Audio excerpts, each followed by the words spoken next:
ABP news पर इस वक्त की बड़ी खबर आपको दे दे। यूपी के प्रमुख सचिव गृह अनिल गुप्ता की छुट्टी कर दी गई है। यूपी के प्रमुख सचिव गृह हैं अनिल गुप्ता और उनकी छुट्टी कर दी गई है। यूपी के मुख्य सचिव को भी बदल चुके हैं मुख्यमंत्री अखिलेश यादव और अब बदायूं केस के बाद दूसरे बड़े अफसर पर यह गाज गिरी है। मुख्य सचिव के बाद यूपी के सीएम ने प्रमुख सचिव गृह अनिल गुप्ता की भी छुट्टी कर दी है।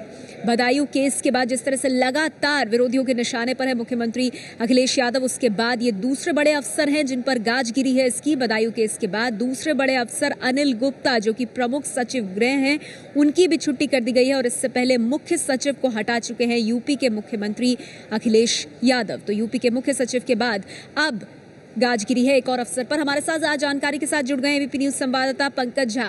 पंकज, ये सवाल जरूर खड़ा होता है कि इस तरह से एक के बाद एक बड़े अफसरों को उनके पद से हटाकर उनकी छुट्टी करके अखिलेश यादव क्या संदेश देना चाहते हैं? देखिए, कहीं ना कहीं ये बात समझाई जा रही है, बताई जा रही है कि अधिकारियों की लापरवाही की वजह से, उनके ढंग ठीक तरीके से काम न कर पाने की वजह से ये स्थिति पैदा हुई है और इसमें कोई दो राय है भी नहीं। पहले मुख्य सचिव हटाएगा जो सबसे बड़ा अधिकारी होता है, फिर प्रमुख सचिव गृह आज उनको हटाया गया है अनिल गुप्ता, उनकी जगह अभी किसको रखा जाएगा इस बारे में अभी बैठक चल रही है। आपको बताऊं कि कम से कम मुझे जो जानकारी मिली है उसमें यह है कि 100 IAS IPS अधिकारी हटाए जाएंगे 10 तारीख से पहले, जब मुख्यमंत्री ने कानून व्यवस्था की एक बैठक बुलाई है जिसमें सभी जिलों के DM, SP, DIG, IG, commissioners की बैठक बुलाई गई है। ये परसों जब मुख्य सचिव को हटाया गया था उसी दिन प्रमुख सचिव गृह अनिल गुप्ता को भी हटाया जाना था। ये भी जानकारी मिली थी कि दोनों के कामकाज में एक दूसरे को लेकर के बहुत सारे मुद्दों पर मतभेद थे। तो ये जो अधिकारी काम नहीं कर पा रहे हैं उन सबको हटाया जा रहा है।